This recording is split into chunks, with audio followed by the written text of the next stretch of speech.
খুনি হাসিনাকে যদি আমরা বিতাড়িত করতে পারি, আর মাজার পূজারীদেরকেও আমরা বিতাড়িত করতে পারবো ইনশাল্লাহ। কিন্তু সময় সুযোগ বুঝে সেই পদক্ষেপ নিতে হবে। এখন অনেকেই মাজার ভাঙতেছে, তাদেরকে বলতে চাই, এই খুনি হাসিনার অনেক মাজার পূজারী আছে, তারা কিন্তু বিভিন্ন অসামাজিক কাজ করে ছিল, আমরা সেগুলো দেখেছি।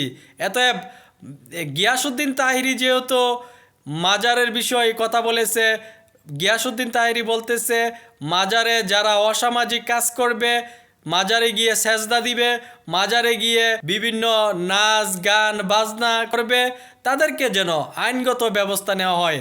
তাহলে আমরা এই সুযোগটা কেন নষ্ট করব?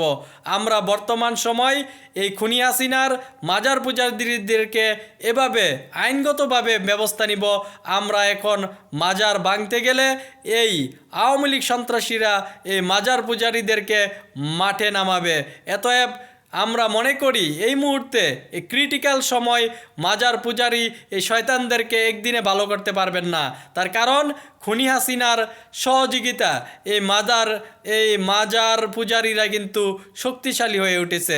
এতএব আমরা খুনি হাসিনাকে যেহেতু বিতাড়িত পারতেছি, অপরদিকে এই মাজার পূজারীদেরকেও বিতাড়িত করব।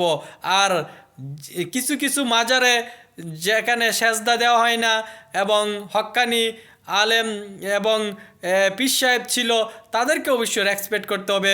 সেখানে যে অপকর্ম হয় না, ওই মাজারগুলোকে অবশ্যই সংরক্ষণ করতে হবে। অপরদিকে যেহেতু গিয়াসউদ্দিন তাহিরি বলেছে যেই মাজারগুলোতে অপকর্ম হবে, অসামাজিক কাজ হবে, সেই মাজারগুলোকে তারা সতর্ক করবে এবং তাদেরকে বিচারের সম্মুখীন করা হবে।